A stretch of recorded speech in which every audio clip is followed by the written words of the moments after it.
अपना उड़ गया तो अपना मार के ही आना। जद्दा सऊदी ये उस्ताद आसिफ चीमा साहब के कुछ कबूतरों के शौक कर रहे हैं अंसुर भाई और अहमद ताहिर भाई, उस्ताद अमर शकीर साहब और उनके भांजे। कुट कुट के अल्लाह ने अकलां भरियां, कुट कुट के भरियां ने।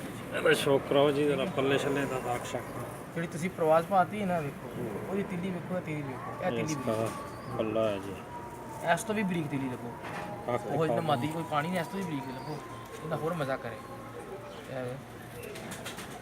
ਇਹ ਗੁੱਟ ਜਿਹੜਾ ਨਾ ਗੁੱਟ ਤਾਕਤ ਸਹੀ ਪੈ ਗਈ, ਗੁੱਟ 'ਚ ਤਾਕਤ ਆਪੀ ਕਿ ਜਿਵੇਂ ਟਾਟ ਹੋ ਜਾਂਦਾ ਵੀ ਅਕਲਾਂ ਜ਼ਿਆਦਾ ਨੇ। ਠੀਕ ਕੋਸ਼ਿਸ਼ ਇਹਨਾਂ ਦੀ ਕਰੋ, ਇਹਨਾਂ ਦੇ ਮੂਹਰਾ ਨਹੀਂ, ਮੂਹਰਾ ਵੀ ਇੰਜ ਹੋਣਾ ਚਾਹੀਦਾ, ਇੰਜ। ਪੰਜਾ ਦਿਖਾ ਜੋੜਿਆਂ 'ਚ ਮੈਂ ਤੁਹਾਨੂੰ ਇਹਦਾ ਪਿਓ ਵਿਖਾਣਾ ਦੇਖੋ ਜੀ, ਇਹਦਾ ਬੈਲੈਂਸ ਸਹੀ ਬਾਡੀ ਸ਼ੇਪ ਇਹ ਬੈਲੈਂਸ ਵਿੱਚ ਅਕਲਾਂ ਬਹੁਤ ਨੇ ਜੀ, ਬਹੁਤ ਜ਼ਿਆਦਾ ਅਕਲਾਂ ਨੇ ਵਿੱਚ।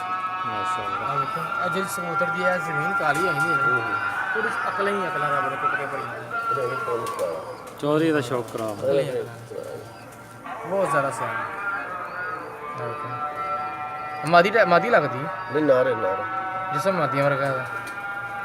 ਇਹ ਆਪਣੇ ਨੇ ਘਰ ਦੇ ਨੇ ਜੀ ਇਹ ਉਸਤਾਦ ਰਣ ਦਾ ਬਾਜਵਾ ਸਾਹਿਬ ਵਾਲੇ ਸਾਹਿਬ ਉਸਤਾਦ ਬਾਜਵਾ ਸਾਹਿਬ ਇਹ ਉਹਨਾਂ ਨੂੰ ਉਡਾਣ ਵਾਲਾ ਪੀਰ ਕੁੰਦਾ ਬਣਾਇਆ। ਕੁੰਦਾ ਦਿਖਾਓ ਸਾਜੀ ਦਮ ਦਿਖਾ ਦਿਓ